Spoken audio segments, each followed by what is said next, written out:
தாய் வீடு ஆகஸ்ட் 2026.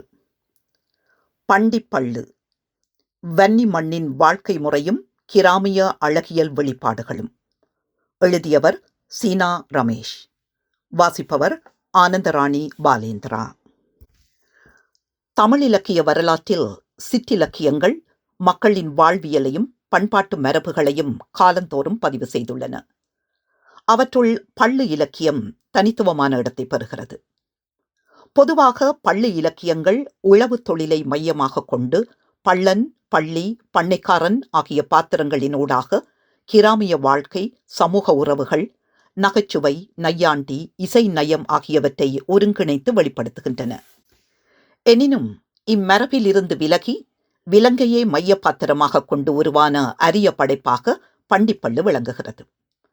பண்டிப்பள்ளு மரபு வழியாக பள்ளி இலக்கிய வகையை சார்ந்திருந்தாலும் அதன் பாடுபொருள் முழுவதும் உழவு, நெற்பயிர், வயற்காவல், அறுவடை, விலங்குகளுக்கும் வேளாண் வாழ்க்கைக்கும் இடையிலான உறவு ஆகியவற்றை மையமாக கொண்டுள்ளது. இவ்வகையில் உளத்திப்பாட்டு மரபின் கருப்பொருள் உலகத்தை தொடர்ந்தும் விரிவுபடுத்தும் தனித்துவமான பள்ளு பிரபந்தமாக இதனை காண முடிகிறது. வன்னி பெருநிலப்பரப்பில் வாய்மொழி மரபின் வழி தலைமுறைகளாக பரவி வந்த பண்டிப்பள்ளு அப்பகுதி மக்களின் வாழ்வியல் அனுபவம், வேளாண் பண்பாடு, காடும் வயலும் இணைந்த சூழலியல் உலகம், வட்டார மொழி, நாட்டுப்புற கற்பனை ஆகியவற்றை ஒருங்கே தாங்கி நிற்கும் சிற்றிலக்கியமாகும். வழமையான பள்ளி இலக்கியங்களில் இடம்பெறும் பள்ளன், பள்ளி, பண்ணைக்காரன் போன்ற மரபு பாத்திரங்களுக்கு பதிலாக பன்றிகளையே கதையின் மையமாக்கி அவற்றை மனித பண்புகளுடன் சித்தரிப்பது இந்நூலின் குறிப்பிடத்தக்க தனிச்சிறப்பாகும். இப்பாடல்களில் பன்றிகள் வெறும் பயிர்களை அழிக்கும் விலங்குகளாக மட்டுமன்றி சிந்திக்கும், பேசும், அறிவுரை வழங்கும், ஆபத்தை முன்னறியும், குடும்ப பாசத்தை வெளிப்படுத்தும், சூழலோடு இயைந்து வாழும் உயிரினங்களாக மனிதமயப்படுத்தப்படுகின்றன. இதன் வழி மனிதர், விலங்கு, இயற்கை ஆகியவற்றுக்கிடையிலான பரஸ்பர உறவு இலக்கிய வடிவம் பெறுகிறது. மேலும் வன்னி மக்களின் இயற்கை சூழல், வேளாண் அனுபவம், நாட்டுப்புற அழகியல், ஒலிநயம், நகைச்சுவை, வாழ்வியல் அறிவு ஆகியவை பாடல்களின் உட்பொருளாக அமைந்து பண்டிப்பள்ளுவை ஒரு முக்கியமான பண்பாட்டு ஆவணமாக உயர்த்துகின்றன. இதுவரை பண்டிப்பள்ளு நாட்டார் இலக்கியம் அல்லது பள்ளு மரபின் ஓர் அங்கம் என்ற நிலையிலேயே பெரும்பாலும் அணுகப்பட்டுள்ளது. ஆனால் அதன் கிராமிய அழகியல், சூழலியல் சிந்தனை, மனிதமயப்படுத்தல் உத்தி, விலங்கு மைய கதைப்பின்னல், வட்டார மொழிவளம் ஆகிய கூறுகள் ஒருங்கிணைந்த இலக்கிய பார்வையில் ஒப்பீட்டளவில் குறைவாகவே ஆராயப்பட்டுள்ளன. எனவே இவ்வாய்வு பண்டிப்பள்ளுவை கிராமிய அழகியல், சூழலியல் திறனாய்வு, மனித விலங்கு உறவியல் மற்றும் நாட்டார் இலக்கிய பார்வைகளின் அடிப்படையில் அணுகி அதன் இலக்கிய மற்றும் பண்பாட்டு முக்கியத்துவத்தை மறு வாசிப்பிற்கு உட்படுத்துகிறது. எனவே பண்டிப்பள்ளு பள்ளி இலக்கிய மரபின் ஒரு கிளைப்பாடலாக மட்டுமன்றி ஈழத்து வன்னி மக்களின் சூழலியல் நினைவு, வாழ்வியல் அறிவு, பண்பாட்டு அடையாளம் மற்றும் பல்லுயிர் இணை வாழ்வு சிந்தனையை இலக்கிய வடிவில் பதிவு செய்து பாதுகாத்து நிற்கும் அரிய நாட்டார் இலக்கிய படைப்பாக கருதப்பட வேண்டியதாகும். பண்டிப்பள்ளு பேரிடல் குறிப்பு. வன்னி பெருநிலப்பரப்பில் வாய்மொழி மரபின் வழி பரவிய இச்சிற்றிலக்கியம் அப்பகுதி மக்களின் வட்டார வழக்கில் பண்டிப்பள்ளு என்றே வழங்கப்படுகிறது. இங்கு பண்டி என்னும் வட்டாரச் சொல் பன்றியை குறிப்பதுடன் வன்னி பிரதேச மக்களின் மொழி பயன்பாடு மற்றும் பண்பாட்டு நினைவுகளோடும் தொடர்புடையதாக விளங்குகிறது. எனவே இவ்வாய்வில் இச்சிற்றிலக்கியத்தை அதன் மரபு வழி பயன்பாட்டையும் வட்டார மொழி அடையாளத்தையும் மதிக்கும் வகையில் பண்டிப்பள்ளு என்ற பெயரிலேயே குறிப்பிடுகின்றோம். அமைப்பு: பாயிர பாடல்கள், பன்றிகள் வருகை, பன்றி சொல்வது, பன்றி கண்ட கனவு, பன்றி குட்டிகளுக்கு கூறும் அறிவுரை, பன்றி மனைவியை நோக்கி கூறுவது, பன்றி குட்டிகளை பசியார உண்ணும்படி கூறுவது, காவல்காரன் வருகை பற்றி, பன்றி குட்டிகளுக்கு எச்சரிக்கை ஆகிய பகுதிகளை உடையது. பாயிரச் சிறப்பும் வழிபாட்டு மரபும். நூலின் தொடக்கத்தில் அமைந்துள்ள பாயிர பாடல்கள் வன்னி பிரதேசத்தின் வழிபாட்டு விழுமியங்களை பதிவு செய்கின்றன. முருகப்பெருமானையும் கதிரைமலை குமரேசன், விநாயகரையும் சிவனையும் முன்னிறுத்தி பாடப்படும் இப்பாயிரம் இந்நூலை ஒரு வேளாண்மை சடங்கு சார்ந்த நாட்டார் கூத்தின் பின்னணியில் இருக்கிறது. சென்னலான விளைவை அளிக்க என்ற வேண்டுதல் வன்னி மக்களின் முதன்மை தொழில் சார்ந்த இறையியல் நம்பிக்கையை வெளிப்படுத்துகிறது. பன்றிகள் வருகை என்ற இப்பகுதியில் உழவர்களின் வேளாண்மை சூழலும் பயிர்களை பாதுகாப்பதில் அவர்கள் எதிர்கொள்ளும் சவால்களும் மிக தத்துரூபமாக கூறப்பட்டுள்ளன. காவல்காரர்கள் கைத்தடி ஏந்தி இரவு நேரத்திலும் நிலத்தை காவல் காத்த போதிலும் பன்றிகள் தங்களின் தந்திரமான உத்திகளாலும் காலடியோசையின்றி நகரும் இயல்பினாலும் பீரங்கி போன்ற மூக்கால் மண்ணை தோண்டும் ஆற்றலாலும் காவல் அமைப்பை மீறி பயிர் நிலங்களுக்குள் புகுவதை கவிஞர் நுட்பமாக பதிவு செய்துள்ளார். பன்றிகளின் உடல் அமைப்பு, அவை கூட்டமாக இயங்கும் விதம், உணவு தேடும் உத்திகள் ஆகியவற்றை இயற்கை சார்ந்த உவமைகளுடன் கருமேகம், உருளும் பந்து, பூசணிக்காய் போன்றவை விளக்குவதுடன் அக்காலத்து நாட்டுப்புற மக்களின் வாழ்வியலையும் இயற்கைக்கும் மனிதருக்குமான போராட்டத்தையும் இயல்பான சந்த நடையில் இப்பகுதி விளக்கிச் செல்கிறது. பன்றி சொல்வது என்ற பகுதி மனிதர்களுக்கும் வன விலங்குகளுக்குமான வாழ்விட மோதலையும் பன்றிகள் பயிர் நிலங்களுக்குள் நுழைவதற்கான நியாயமான காரணத்தையும் எடுத்துரைக்கிறது. பன்றியின் கூற்றாக அமைந்துள்ள இப்பகுதியில் மனிதர் தமது தேவைகளுக்காக காடுகளை அழித்து தீயிட்டு எரித்து வேலி அமைத்து நெல் விதைகளை தூவி புனங்களை கொல்லைகளை உருவாக்கிய செயல்கள் சுட்டிக்காட்டப்படுகின்றன. காட்டில் வாழும் கரிகண், புள்ளிமான் போன்ற விலங்குகளின் இயற்கை வாழ்விடங்களையும் உணவு வளங்களையும் மனிதர் அபகரித்துக் கொண்டு தனக்கு தேவையற்ற எஞ்சியவற்றை மட்டுமே அவற்றுக்காக விட்டுவிடும் சுயநல மனப்பான்மையை இப்பகுதி தோலுரித்து காட்டுகிறது. மேலும் பன்றிகள் தமது தரப்பை நியாயப்படுத்தும் வகையில் மனிதரின் காடழிப்பு நடவடிக்கைகளால் காட்டில் வாழ்வதற்கான வழியின்றி உயிர் வாழும் பொருட்டு செந்நெல் விளையும் வயல்களுக்குள் புகுந்து உணவு தேட வேண்டிய நிலைக்கு தள்ளப்பட்டதாக கூறுகின்றன. இவ்வாறு மனிதர் இயற்கை உறவின் சமநிலையின்மையையும் வனவிலங்குகளின் வாழ்வுரிமையையும் வலியுறுத்தும் கருத்தை இப்பகுதி வெளிப்படுத்துகிறது. பண்டிப்பள்ளி இலக்கியத்தின் மூன்றாவதாக அமையும் பன்றி கண்ட கனவு என்ற பகுதி பன்றிகள் வனத்தை விட்டு மனிதர்களின் பயிர் நிலங்களுக்குள் நுழைவதற்கான இயற்கை, உளவியல் மற்றும் புராண காரணங்களை ஒருங்கிணைத்து விளக்குகிறது. பன்றிகள் விருப்பத்தால் வயல்களுக்குள் புகவில்லை. மாறாக காட்டில் குடும்பத்துடன் இயற்கை வளங்களை சார்ந்து வாழ்ந்தபோது பன்றியின் மனைவி கண்ட கனவை நிமித்தமாக கொண்டு அது செந்நெல்லும் கரும்பும் விளையும் பருவத்தை குறிப்பதாக உணர்ந்து உணவு தேடி வளமான வயல்களை நோக்கி செல்கின்றன. கனவின் வழிகாட்டுதலின்படியே நெல்லை உண்ண வந்தோம், எங்களை துரத்த வேண்டாம் என்ற பன்றியின் வேண்டுகோள் விலங்குகளின் பசி, குடும்ப பொறுப்பு மற்றும் உயிர்வாழ்வு போராட்டத்தை மனிதருடன் நிகழும் உரையாடலாக வெளிப்படுத்துகிறது.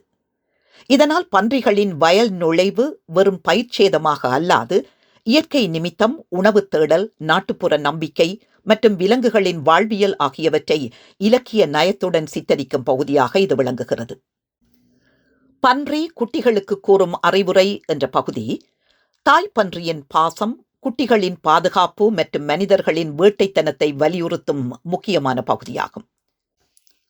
சிவலிங்க பிள்ளையாரின் அருளால் பெற்ற அரிய செல்வங்களே தம் குட்டிகள் என்பதை கூறும் தாய்ப்பன்றி பெற்றோரின் அன்பையும் பொறுப்புணர்வையும் வெளிப்படுத்துகிறது.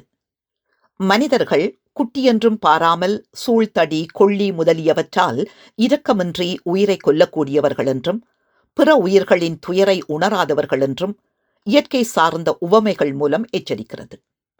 மேலும் தாயை பிரியாமலும் தனியே செல்லாமலும் வேடர்களிடம் சிக்காமல் எச்சரிக்கையுடன் இருக்க வேண்டுமென்றும் பசியின் கொடுமையால் மட்டுமே செந்நெல் வயலுக்குள் வந்ததாக விளக்கி தன்னுடன் இணைந்து கவனமாக உணவருந்துமாறு குட்டிகளுக்கு அறிவுறுத்துகிறது. இவ்வாறு தாய்மை பாசம், உயிர்வாழ்வு போராட்டம், மனிதர்களின் கொடூரம் மற்றும் ஆபத்தான சூழலில் தற்காத்துக் கொள்ள வேண்டிய வாழ்வியல் நெறிகளை நாட்டுப்புற உவமைகளுடன் சித்தரிக்கும் சிறப்புமிக்க பகுதியாக இது திகழ்கிறது. பன்றிப்பள்ளி இலக்கியத்தின் நிறைவு பகுதியாக அமையும் காவல்காரன் வருகை பற்றி பன்றி குட்டிகளுக்கு எச்சரிக்கை என்ற பகுதி விலங்குகளின் தற்காப்பு நுட்பங்கள், ஆபத்தை எதிர்கொள்ளும் வாழ்வியல் அறிவு மற்றும் அகிம்சை சிந்தனையுடன் கூடிய உலக நல பார்வை ஆகிய உயரிய பரிமாணங்களை ஒருங்கே வெளிப்படுத்துகிறது. இப்பகுதி பன்றிப்பள்ளியின் கருத்தியல் உச்சமாகவும் அறநெறி சிந்தனையின் வெளிப்பாடாகவும் விளங்குகிறது. இப்பகுதியில் காவல்காரன், கட்டுச்சூழ்காரன், துப்பாக்கிக்காரன் மற்றும் தடிகளுடன் வரும் மனிதர்களின் வருகையை கண், காது மற்றும் வாடைக்காற்று, மோப்புணர்வு ஆகிய இயற்கை உணர்வுகளின் மூலம் முன்கூட்டியே அறிந்து தப்பித்துக் கொள்ளும் முறைகளை தாய்ப்பன்றி தனது குட்டிகளுக்கு கற்பிக்கிறது. காவல்காரன் சென்ற பின்பும் முன்னும் பின்னும் பார்த்து எச்சரிக்கையுடன் பயிரை உண்ண வேண்டுமென்றும், துப்பாக்கிக்காரனின் வருகையை வாடைக்காற்றின் மூலம் உணர்ந்து பாதுகாப்பாக விலக வேண்டுமென்றும் அறிவுறுத்துகிறது. மேலும் பொழுது முழுமையாக வெடியும் முன்பே அமைதியாக வேலியை கடந்து புதருக்குள் பத்தை பதுங்கி வெயில் சாயும் வரை அங்கேயே தங்குமாறு கூறுவதன் மூலம் விலங்குகளின் உயிர்காக்கும் நுண்ணறிவும் வாழ்வியல் அனுபவமும் வெளிப்படுத்தப்படுகின்றன.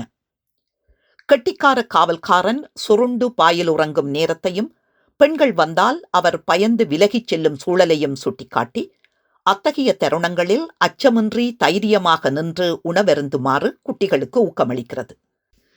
அதேவேளை செய்தவர்க்கு நோவல்லாது தின்றவர்க்கு திண்டமில்லை என்ற பழமொழியை முன்வைத்து பயிரிட்டவனுக்கே இழப்பே தவிர பசியாற்ற உண்பவருக்கு குற்றமில்லை என்ற தன்தரப்பு நியாயத்தையும் எடுத்துரைக்கிறது. இதன் மூலம் உயிர் வாழ்வதற்கான இயற்கை உரிமையையும் வாழ்வியல் தத்துவத்தையும் இப்பகுதி வெளிப்படுத்துகிறது. உயரிய அகிம்சையும் உலக நல வாழ்த்தும். இப்பகுதியின் உச்சநிலையான சிறப்பு அதன் இறுதியில் வெளிப்படுகிறது. பயிரை மேய்ந்துவிட்டு புதருக்குள் ஓய்வெடுக்கச் செல்லும் முன் தங்களை துரத்தும் மனிதர்களுக்கும் மாடுகளுக்கும் நாட்டிற்கும் நன்மை விளைய வேண்டுமென்று வாழ்த்தியபடியே உறங்குமாறு தாய்ப்பன்றி தனது குட்டிகளுக்கு கட்டளையிடுகிறது.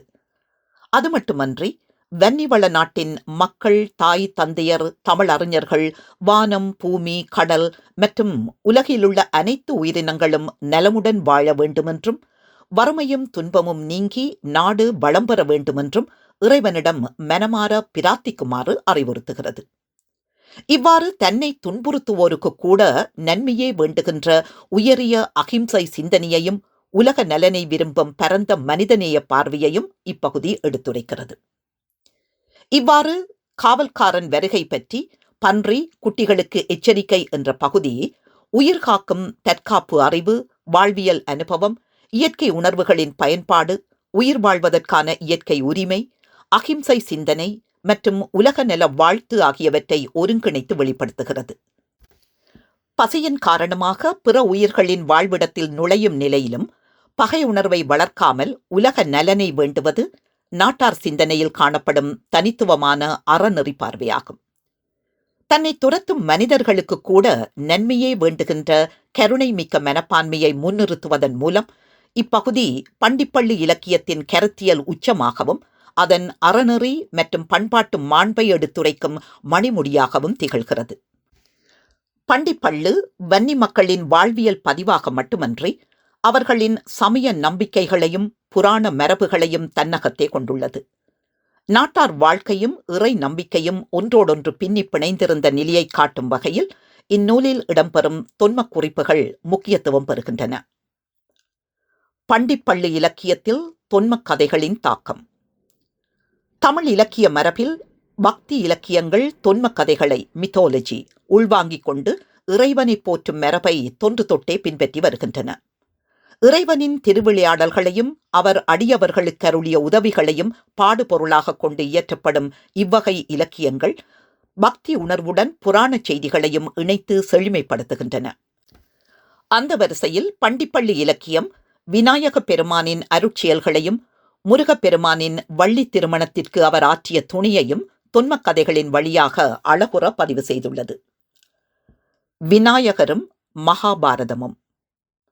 மகாபாரதம் என்னும் மாபெரும் இதிகாசம் உருவாக்கிய வரலாற்றில் விநாயக பெருமானின் பங்கு அளப்பரியதாக கருதப்படுகிறது. வியாச முனிவர் உரைத்த மகாபாரதத்தை உலக நலனுக்காக விநாயகர் தமது ஒரு தந்தத்தை உடைத்து எழுதுகோலாக கொண்டு எழுதியதாக புராணங்கள் கூறுகின்றன. பண்டிப்பள்ளு இத்தொன்மையை பின்வருமாறு போற்றுகிறது. ஓத ஐங்கரனே அருள்தாராய், பேர் பொருந்திய மேரு மலைதனில் பின்னில்லாது ஒரு கோட்டை ஒடித்து பார் பொருந்திய பாரதம் தீட்டிய பண்ணவன் கடைக்கண் அருள்வீரே. மேருமலையில் அமர்ந்து தனது ஒரு தந்தத்தை கோடு உடைத்து எழுதுகோலாகக் கொண்டு மகாபாரதத்தை எழுதிய விநாயகரின் தியாகத்தையும் அறிவாற்றலையும் இப்பாடல் சிறப்பாக எடுத்துரைக்கிறது. இறை அருளை பெற விளைவோர் விநாயகரின் இத்தகைய தொன்ம வரலாற்றை முன்னிறுத்தி போற்றுவது அக்கால பக்தி இலக்கிய மரபின் தொடர்ச்சியையும் புராண மரபின் செல்வாக்கையும் உணர்த்துகிறது. வள்ளி திருமணமும் யானை வடிவம் கொண்ட விநாயகரும். முருகப்பெருமான் வள்ளியை மணந்த புராண வரலாற்றில் விநாயகப் பெருமானின் பங்கு மிகவும் முக்கியமானதாகும். வள்ளிக்கு முருகப்பெருமானின் மீது காதல் மலரவும் அவரை அடைக்கலமாக நாடவும் செய்யும் பொருட்டு விநாயகர் மத யானை வடிவம் கொண்டு தோன்றி அவளை அச்சுறுத்தினார் என்பது பரவலாக அறியப்படும் தொன்மக் கதையாகும். என்னமாய் வள்ளி தன்னை நினைக்க இணங்கிடாதவன் ஏக முன்னோடி வண்ண மா மத யானையாய் வந்தருள் வாரணாபதி மீதருள் வீரே. வள்ளி திருமணத்திற்கு இணங்காத சூழலில் விநாயகர் மத யானை வடிவில் தோன்றி அவளை அச்சுறுத்தி முருகப்பெருமானின் அருளை பெற வழிவகுத்த நிகழ்வை இப்பாடல் சுட்டிக்காட்டுகிறது. இவ்வாறு கடவுளின் திருவிளையாடலில் விநாயகர் ஆற்றிய பங்கு சிறப்பாக எடுத்துரைக்கப்படுகிறது.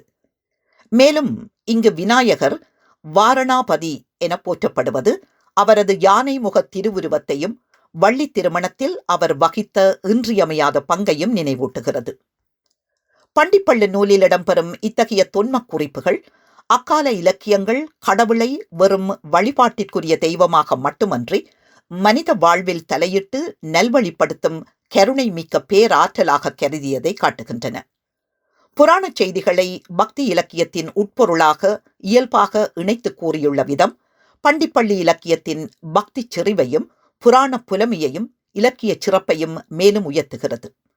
இத்தகைய தொன்மக் குறிப்புகள் அக்கால மக்களின் சமய நம்பிக்கைகள், பண்பாட்டு மரபுகள் மற்றும் இலக்கிய கற்பனை உலகை புரிந்து கொள்வதற்கான முக்கிய ஆதாரங்களாகவும் விளங்குகின்றன. வன்னி மக்களின் இறையியல். கதிர்காம கந்தன் வழிபாடும் பண்டிப்பள்ளும். பண்டிப்பள்ளி இலக்கியத்தில் கடவுளை மக்களை காப்பவராகவும் களங்கமற்ற பரிசுத்தமானவராகவும் போற்றும் போக்கு முதன்மையாக உள்ளது. துய்யன், தூயவன் என்ற சொல்லாடல் கடவுளின் மேன்மையையும் அவர் எவ்வித மாசுமற்றவர் என்பதையும் வலியுறுத்துகிறது. இத்தகைய தூய கடவுளை போற்றுவது பக்தர்களை புனிதப்படுத்துவதாக அமைகிறது. வன்னி பகுதியில் வாழும் மக்கள் கதிர்காம கந்தனை தமது குல தெய்வமாகவும் இக்கட்டான சூழலில் காக்கும் பெரு சக்தியாகவும் கருதி வழிபடுகின்றனர். இவர்களின் வாழ்வியலோடு இரண்டர கலந்த கதிர்காம பயணம் வெறும் வழிபாடல்ல, அது ஒரு நீண்ட ஆன்மீக பயணம். வன்னி மக்களின் கதிர்காம பாத யாத்திரையில் முள்ளியவளை காட்டிலுள்ள விநாயகர் கோயில் ஒரு முக்கிய மைய புள்ளியாக திகழ்கிறது. கதிர்காம கந்தனை நோக்கி புறப்படும் பக்தர்கள் பயணத்தின் தொடக்கமாக முள்ளியவளை விநாயகரை வழிபடுவதை மரபாக கொண்டுள்ளனர். இது விநாயகரை விக்கினங்களை தீர்ப்பவர், தடைகளை நீக்குபவர் என்ற அடிப்படையில் வணங்கும் தமிழரின் ஆழமான நம்பிக்கையை வெளிப்படுத்துகிறது. பயணத்தின் தொடக்கத்தில் விநாயகரை வேண்டிச் செல்வது எவ்வித தடைகளுமின்றி இறைவனை சென்றடைய வேண்டும் என்ற விளைவின் வெளிப்பாடாகும். பண்டிப்பள்ளி இலக்கியத்தில் இடம்பெறும் துய்யனே கதிரை குமரேசனே என்ற அடி வன்னி மக்களின் கடவுள் நம்பிக்கையின் உச்சத்தை தொடுகிறது. இங்கு துய்யன் என்பது கடவுளின் தூய்மையான நிலையையும் அருளும் தன்மையையும் குறிக்கிறது. பாடலில் இடம்பெறும் கதிரை குமரேசன் என்ற அடி கதிர்காமத்தில் உறையும் முருகப்பெருமானின் பெருமையை உறுதி செய்கிறது. இந்த தொடர் தூய்மையான இறைவனே கதிர்காமத்தில் வீற்றிருந்து தம்மை பாதுகாப்பவர் என்ற வன்னி மக்களின் நம்பிக்கையை உறுதிப்படுத்துவதோடு பண்டிப்பள்ளி இலக்கியம் இத்தகைய மரபுகளை எவ்வாறு தன்வயப்படுத்தியுள்ளது என்பதையும் புலப்படுத்துகிறது. வன்னி மக்களின் ஆன்மீக பயணத்தில் விநாயகருக்கும் கதிர்காம கந்தனுக்கும் உள்ள பிணைப்பு பண்டிப்பள்ளு போன்ற இலக்கியங்களில் பிரதிபலிப்பது அந்த மண்ணின் ஆன்மீக வரலாற்றை எடுத்துரைக்கிறது. முள்ளியவளை தொடங்கி கதிர்காமம் வரை நீளும் இந்த பக்தி பாதை கடவுளை வெறும் கற்பனையாக பார்க்காமல் தம் வாழ்வின் ஒவ்வொரு அடியிலும் உடன்வரும் துணையாக கருதும் வன்னி மக்களின் நம்பிக்கை பண்பாட்டினை தெளிவாக காட்டுகிறது. வன்னி நிலமும் சேனை பயிர்ச்செய்கையும். வன்னி பெருநிலப்பரப்பில் வாழ்ந்த மக்களின் வாழ்வாதாரத்தின் முதுகெலும்பாக சேனை செய்கை எனப்படும் புனத்து விவசாய முறை விளங்கியது. இப்பண்டிப்பள்ளு பாடல்கள் வெறும் இலக்கிய படைப்பாக மட்டும் நின்றுவிடாமல் அக்கால உழவர்கள் எதிர்கொண்ட சவால்களையும் அவர்கள் கையாண்ட உழவு நுட்பங்களையும் வரலாற்றுச் சான்றாக பதிவு செய்கின்றன. வனத்தை அறுத்து நெருப்பை கொளுத்தி மரத்தின் தடிகள் பொறுக்கியே வளைத்து வேலி திரைத்து கறுத்த வளர்த்தென் விதைகள் தூவியே. இப்பாடலடிகள் காட்டை வயலாக மாற்றிய உழைப்பின் கடினத்தை மிக துல்லியமாக சித்தரிக்கின்றன. காட்டை வெட்டி தீயிட்டு அதன் தடிகளை அகற்றி வேலி அமைத்து விதைகளை விதைக்கும் வரை நீளும் ஒவ்வொரு செயலும் இயற்கையோடு மனிதர் நடத்திய நீண்ட போராட்டத்தை வெளிப்படுத்துகிறது. இங்கு வேலி அமைத்தல் என்பது வெறும் எல்லை வகுத்தல் மட்டுமல்ல, மனிதரின் வாழ்விடத்திற்கும் காட்டுயிர்களின் வாழ்விடத்திற்கும் இடையே அமைக்கப்பட்ட மெல்லிய சமரச கோடாகும். சேனைச் செய்கை என்பது நிலத்தின் வளத்தை பாதுகாத்து குறிப்பிட்ட காலத்திற்கு பின்னர் அந்நிலத்தை மீண்டும் காடாக வளர அனுமதிக்கும் சுழற்சி முறையாக அமைந்துள்ளதால் மண்ணின் வளத்தை நீடித்து பாதுகாக்கும் ஒரு சிறந்த சூழலியல் வேளாண்மை முறையாக கருதப்படுகிறது. இத்தகைய கடுமையான உழைப்பிற்கு பிறகு கிடைக்கும் விளைச்சலை வன்னி உழவர்கள் தமக்கு மட்டும் சொந்தமானதாக கருதவில்லை. புனத்தில் அடரும் கரியண்டுடனே புள்ளிமான் அபய சாதிக்கு பிரித்து கொடுத்து தனக்கு மிஞ்சிய பொருள் கெவண்டேகு மனிதரே. இங்கு மனிதர் இயற்கையின் எஜமானராக செயற்படாமல் அதன் ஓர் அங்கமாகவே தம்மை அடையாளப்படுத்துகிறார்கள். அறுவடை செய்த தானியத்தில் ஒரு பங்கை புள்ளிமான் உள்ளிட்ட காட்டு உயிர்களுக்கு பிரித்து கொடுத்து எஞ்சியதை மட்டுமே எடுத்துக்கொள்ளும் வன்னி உழவர்களின் பண்பு ஆழமான சூழலியல் நீதியை வெளிப்படுத்துகிறது. இன்றைய நவீன வேளாண்மை முறைகளில் பிற உயிரினங்கள் பயிர்களை அழிக்கும் எதிரிகள் என கருதப்படும் நிலையில் பண்டிப்பள்ளு காட்டும் இந்த பகிர்ந்துண்ணும் முறை பல்லுயிர் பெருக்கத்திற்கு உழவர்கள் அளித்த முன்னுரிமையை எடுத்துக்காட்டுகிறது. உடல் அமைப்பின் கிராமிய உவமைகள் மற்றும் அறிவுசார் மாந்த பண்பாக்கம். பண்டிப்பள்ளு இலக்கியத்தில் பன்றிகள் வெறும் அழிவை ஏற்படுத்தும் விலங்குகளாக மட்டும் சித்தரிக்கப்படவில்லை. அவை வன்னி மக்களின் வாழ்வியல் சூழலோடு இணைந்த உயிரினங்களாகவும் கிராமிய அனுபவங்களின் வழியாக புரிந்து கொள்ளப்படும் இயற்கை அங்கங்களாகவும் காட்டப்படுகின்றன. குறிப்பாக பன்றிகளின் உடல் அமைப்பை வர்ணிக்கும் உவமைகள் அக்கால மக்களின் அன்றாட வாழ்வியல் பொருட்கள், உழைப்புச் சூழல் மற்றும் இயற்கை அவதானிப்பு ஆகியவற்றின் அடிப்படையில் அமைந்துள்ளன. இவ்வகை உவமைகள் பண்டிப்பள்ளுவின் தனித்துவமான கிராமிய அழகியலையும் மக்களின் பண்பாட்டு நினைவுகளையும் வெளிப்படுத்துகின்றன. பொத்திக் கட்டி போட்ட பறைபோல் பெரும் பூசணிக்காய் போல் வயிறும், 10 கட்டி போட்ட பொதி போல் தனி பண்டியுமோடி வந்ததுவே என்ற பன்றியின் உருவத்தை வர்ணிக்கும் விதம் அக்கால வன்னி மக்களின் கிராமிய வாழ்வியலோடு நெருங்கிய தொடர்புடையதாக அமைந்துள்ளது.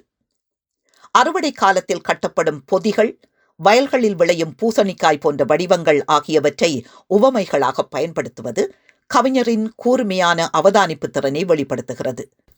இவ் உவமைகள் பன்றியை ஓர் அந்நிய விலங்காக சித்தரிக்காமல் தமது அன்றாட வாழ்வியலின் ஓர் அங்கமாக காணும் மக்களின் பார்வையை வெளிப்படுத்துகின்றன. செவ்வியல் இலக்கியங்கள் பெரும்பாலும் அரசவை சூழலையும் நகர்ப்புற அழகியலையும் முன்னிறுத்திய நிலையில் வன்னி கவிஞர் தனது அழகியல் உணர்வை அன்றாட உழைப்பின் கருவிகளிலிருந்தும் வாழ்வியல் பொருட்களிலிருந்தும் கண்டெடுக்கிறார். பண்டிப்பள்ளி இலக்கியத்தில் பெண் பன்றியின் உடல்வாகு, பனந்துண்டம், உரல் போன்ற கிராமிய பொருட்களுடன் ஒப்பிட்டு வர்ணிக்கப்படுகிறது.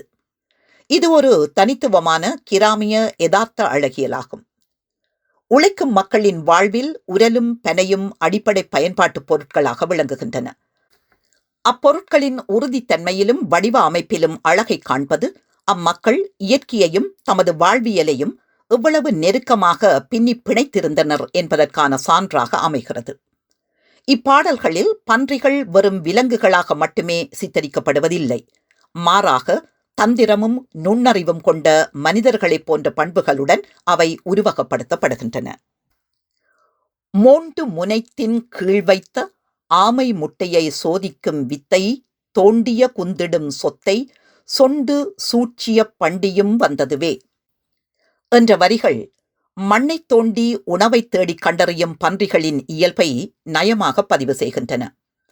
அதேவேளை மறைந்திருக்கும் பொருளை தந்திரமாக தேடியறியும் மனிதரின் செயல்முறையோடும் அவற்றின் நடத்தையை ஒப்பிட்டு பன்றிகளுக்கு மனித பண்புகளை ஏற்றும் இலக்கிய உத்தியை புலப்படுத்துகின்றன. இதன் மூலம் பன்றிகளின் இயற்கை செயற்பாடு வெறும் விலங்கு நடத்தையாக மட்டுமன்றி அறிவும் சூழ்ச்சியும் கலந்த மனித செயல்பாட்டின் உருவகமாகவும் வெளிப்படுத்தப்படுகிறது. இவ்வகையான மனிதமயப்படுத்தல் ஆந்த்ரோபோமார்பிசம் உத்தி ஆங்கில இலக்கியத்திலும் காணப்படுகிறது.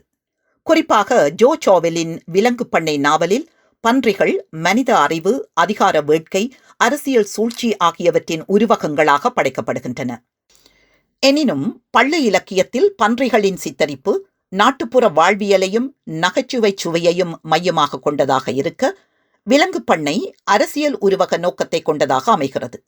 எனவே இரண்டிற்கும் இலக்கிய உத்தி, மனிதமயப்படுத்தல் என்ற அடிப்படையில் ஒற்றுமை காணப்பட்டாலும் அவற்றின் நோக்கமும் இலக்கிய சூழலும் வேறுபட்டவை.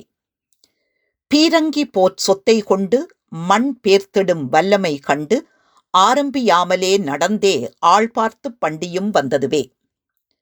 இப்பாடலில் பன்றியின் தந்தம் பீரங்கியுடன் உவமிக்கப்படுகிறது. பீரங்கி என்ற போர்க்கருவியை உவமையாக கையாள்வதன் மூலம் கவிஞர் தனது காலத்தில் அறியப்பட்ட போர் தொழில்நுட்பத்தையும் இலக்கிய கற்பனையையும் இயல்பாக இணைத்துள்ளார். பன்றி தனது வலிமையான தந்தத்தால் மண்ணை பேர்த்து தோண்டுகின்ற இயற்கை செயல் இங்கு ஒரு சாதாரண விலங்கியல் நடவடிக்கையாக அல்லாது வலிமையும் வீரமும் மிக்க செயலாக உயர்த்தி சித்தரிக்கப்படுகிறது. மேலும் மண் பேர்த்திடும் வல்லமை என்ற தொடர் பன்றியின் உடல் ஆற்றலையும் இயற்கை திறமையையும் வலியுறுத்துகிறது. அதனைத் தொடர்ந்து வரும் ஆள் பார்த்து பண்டியும் வந்ததுவே என்ற வரி சூழ்நிலையை ஆராய்ந்து செயல்படும் நுண்ணறிவு மற்றும் எச்சரிக்கை உணர்வை கொண்ட உயிரினமாக பன்றியை மனிதமயப்படுத்துகிறது. இவ்வாறு வலிமை, விவேகம், செயற்திறன் ஆகிய பண்புகளை ஒருங்கிணைத்து பன்றியை படைத்திருப்பது பண்டிப்பள்ளி இலக்கியத்தின் கற்பனை வளத்தையும் மனிதமயப்படுத்தல் உத்தியையும் சிறப்பாக வெளிப்படுத்துகிறது. நண்டுகள் குஞ்சுகள் போலே பல பெண்டுகள் பிகழைகள் கூட பண்டுள்ள பேர்களும் சூழ தனி பண்டியுமோடி வந்ததுவே. இப்பாடல் பன்றிக்கூட்டத்தின் இயல்பான அசைவுகளையும் சமூக அமைப்பையும் உயிரோட்டமிக்க காட்சிப்படுத்தலின் வழி வெளிப்படுத்துகிறது. நண்டுகள் குஞ்சுகள் போலே என்ற உவமை தாய் பன்றியை சுற்றி எண்ணற்ற குட்டி பன்றிகள் திரண்டு ஓடிவரும் காட்சியை நண்டு குஞ்சுகள் கூட்டமாக நகரும் இயற்கை காட்சியோடு ஒப்பிடுகிறது. இந்த உவமை பன்றிக் கூட்டத்தின் நெருக்கம், பெருக்கம், அசைவு ஆகியவற்றை வாசகர் கண்முன் தெளிவாக நிறுத்துகிறது. மேலும் பெண்டுகள், பிள்ளைகள், பண்டுள்ள பேர்கள் என்ற சொற்கள் பன்றிக் கூட்டத்தை ஒரு குடும்பம் அல்லது சமூக அமைப்பைப் போல மனிதமயப்படுத்தி சித்தரிக்கின்றன. இதனால் அவை வெறும் விலங்குகளின் கூட்டமாக அல்லாது குடும்ப உறவுகளும் சமூக ஒழுங்கும் கொண்ட உயிரினங்களாக கற்பனை செய்யப்படுகின்றன. இவ்வகையான உவமைகளும் காட்சி படிமங்களும் விஷுவல் இமேஜரி வன்னி மக்களின் அன்றாட இயற்கை அனுபவங்களிலிருந்தும் சுற்றுச்சூழல் அவதானிப்புகளிலிருந்தும் பெறப்பட்டவையாகும். இதன் மூலம் பண்டிப்பள்ளு நாட்டுப்புற வாழ்வியலையும் இயற்கை உலகையும் இலக்கிய கற்பனையுடன் இணைத்து வாசகரின் மனதில் உயிர்ப்புள்ள காட்சியை உருவாக்கும் திறனை வெளிப்படுத்துகிறது. பண்டிப்பள்ளு வெளிப்படுத்தும் அழகியல் நோக்கு விலங்குக்கும் மனிதருக்கும் இடையிலான எல்லைகளை மங்கச் செய்து இரண்டையும் ஒரே வாழ்வியல் உலகின் அங்கங்களாக காணும் நாட்டுப்புற கண்ணோட்டத்தை முன்வைக்கிறது. இவ்வாறான வர்ணனைகள் பன்றியை வெறும் பயிர்களுக்கு சேதம் விளைவிக்கும் விலங்காக மட்டுமே அணுகாமல் வன்னி நிலத்தின் இயற்கை சூழலோடும் மனித வாழ்வியலோடும் பின்னி பிணைந்த உயிரினமாக காட்சிப்படுத்துகின்றன. மனிதருக்கும் விலங்குக்கும் இடையிலான பரஸ்பர உறவையும் ஒரே சூழலியலின் பங்காளிகளாக அவற்றை உணரும் நாட்டுப்புற மனப்பாங்கையும் இப்பாடல்கள் வெளிப்படுத்துகின்றன. எனவே பண்டிப்பள்ளு விலங்கை மனிதமயப்படுத்தும் இலக்கிய உத்தியை மட்டுமன்றி மனிதர், இயற்கை, விலங்கு ஆகிய மூன்றின் இணை வாழ்வை அழகியல் நோக்கில் வெளிப்படுத்தும் குறிப்பிடத்தக்க நாட்டுப்புற இலக்கிய படைப்பாகவும் விளங்குகிறது. முடிவுரை.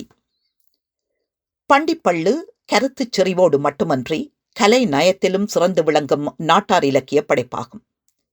பாடல்கள் துள்ளலான நடையையும் சிந்து பாடல்களுக்குரிய இசையமைப்பையும் பெற்றுள்ளன. எதுகை, மோனை, ஒலிநயம் ஆகியவை அவற்றிற்கு இயல்பான ஓசையையும் இசை இனிமையையும் வழங்குகின்றன. மேலும் சோம்பேறித்தனமாக காவல் காக்கும் காவற்காரனை வஞ்சக புகழ்ச்சியின் வழி எள்ளி நகையாடும் பகுதிகள் நாட்டுப்புற நகைச்சுவை மற்றும் சமூக விமர்சனத்தின் வெளிப்பாடுகளாக அமைகின்றன. கணவன் மனைவி உரையாடல் வடிவில் அமைந்த பாடல்கள் நாடகத்தன்மையையும் உயிரோட்டமான உரையாடல் உத்தியையும் வெளிப்படுத்துகின்றன. இதனால் கதை, உரையாடல், இசை, நகைச்சுவை, நீதிக்கருத்து ஆகிய கூறுகளை ஒருங்கிணைத்த கலைநயம் மிக்க நாட்டார் இலக்கிய படைப்பாக பண்டிப்பள்ளு திகழ்கிறது. அத்துடன் பண்டிப்பள்ளு ஈழத்து வன்னி மண்ணின் வரலாறு, வாழ்வியல், மொழி, பண்பாடு மற்றும் சூழலியல் உணர்வுகளை ஒருங்கே பதிவு செய்யும் அரிய இலக்கிய ஆவணமாகவும் விளங்குகிறது. வன்னி மக்களின் பேச்சு மொழி, வட்டார வழக்கு சொற்கள், வேளாண் அனுபவங்கள், இயற்கையோடு இணைந்த வாழ்க்கை முறை ஆகியவற்றை தன்னகத்தே பாதுகாத்து நிற்கும் மொழி பேழையாக இது அமைகிறது.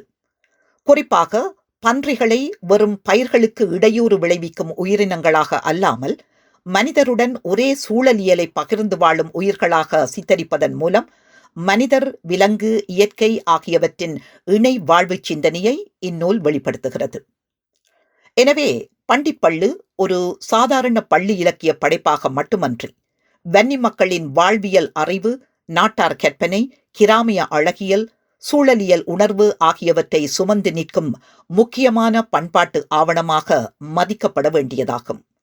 நன்றி.